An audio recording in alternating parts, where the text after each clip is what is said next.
दी city news पहुंचाएगा आप तक हर खबर।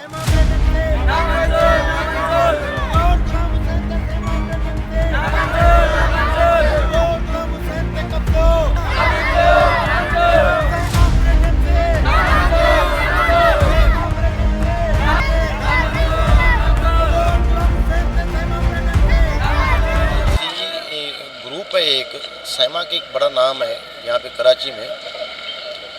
वो लोग 1970 से, ये हमारा गांव है 1970 से, और 1982 में ये 13 एकड़ और 30 गुंठे ऑनरेबल हाई कोर्ट के चीफ जस्टिस जुंजो साहब ने हमें दी थी गांव के लिए। और उस पे 5 एकड़ पे कब्जा करके इन लोगों ने सैमा प्रेसिडेंसी के नाम से एक अपना प्रोजेक्ट बनाया। ये हम 3rd जनरेशन है, उनके खिलाफ हम लड़ रहे हैं। अभी उनकी एंट्रियां कैंसिल की, ऑनरेबल जो बोर्ड ऑफ रेवेन्यू की कोर्ट होती है उन्होंने इनकी एंट्रियां रद्द कर दी। अगले बार हम आए थे 5, 7, 8 दिन पहले प्रेस क्लब पे, और हमने वो सारी कापियां यहाँ पे दी थी।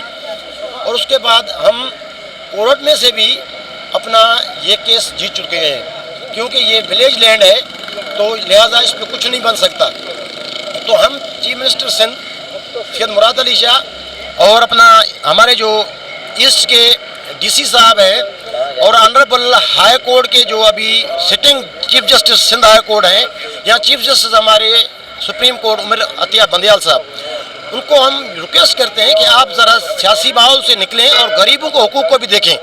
हम ये आज 5वीं दफ़ा हैं, हम साइमा के सामने भी कर चुके हैं मुजाहरा, और हम ये करते रहेंगे।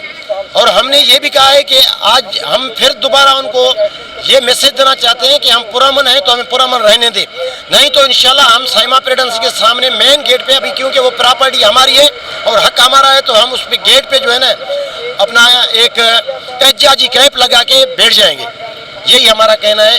और हम ये चाहते हैं कि हमारे को अपना हक दिया जाए, क्योंकि ये अगर गवर्नमेंट ने हमारे को हक दिया है।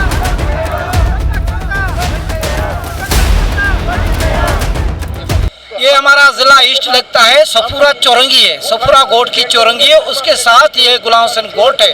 और ये तकरीबन 1971 से लीज गोट है, सबसे पुराना गोट है। उसमें लीज जो हुआ है वो लीज हुआ है 13 एकड़, लेकिन उन्होंने 5 एकड़ पे अपना कब्जा करके और इंतज़ामिया रेवेन्यू से मिलके जाली कागजात बना के बहुत बड़ा प्रोजेक्ट बनाया, जो 3-3 करोड़ में एक फ्लैट बेच रहे हैं इन गरीबों का। कोर्ट ने तो 10 साल पहले ऑर्डर किया हुआ है कि ये ज़मीन हमारे गोट की है 13 एकड़ कुछ घंटा, लेकिन अभी उसके बाद भी इनकी हुकूमत थी, कोई सुनने वाला नहीं है। हुकूमत के अरकान इनके साथ हैं, सरदार इनके साथ हैं, सरदार ने बेच के हिस्सा लिया है बिल्डरों से। साइमा बिल्डर बहुत बड़ा नाम है कराची में, जितना नाम है इतना चीटर है।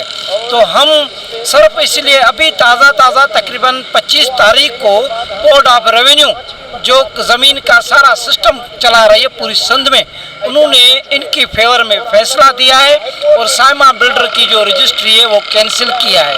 लेकिन उसके बाद भी इनको मोतमार धमकियां दे रहे हैं गोट वालों की, जो ये 2 बेचारे अपने हकूक़ के लिए आते हैं, उनके पास रात को मोबाइलें जाती हैं, फोर्स जाता है, बीच वाले बंदे जाते हैं, इनको धमकियां देते हैं। हम गुलाम हुसैन गोट वालों का 10 दिन से ये मुजाहरे देख रहे हैं, कोई सुनने वाला नहीं है। गोट बचाओ एक्शन कमेटी की तरफ से आज हम यहाँ आए हैं, हम इन गोट वालों के साथ हैं।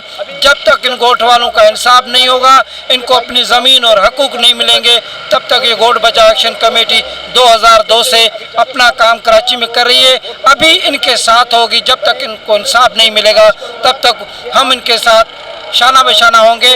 3 दिन का अल्टीमेटम दे रहे हैं। 3 दिन में अगर इनके साथ कोई भी इंसाफ न किया गया तो साइमा का जो प्रोजेक्ट है उसके गेट पे हम कैंप लगाएंगे और उसमें 100,000 लोग बैठेंगे।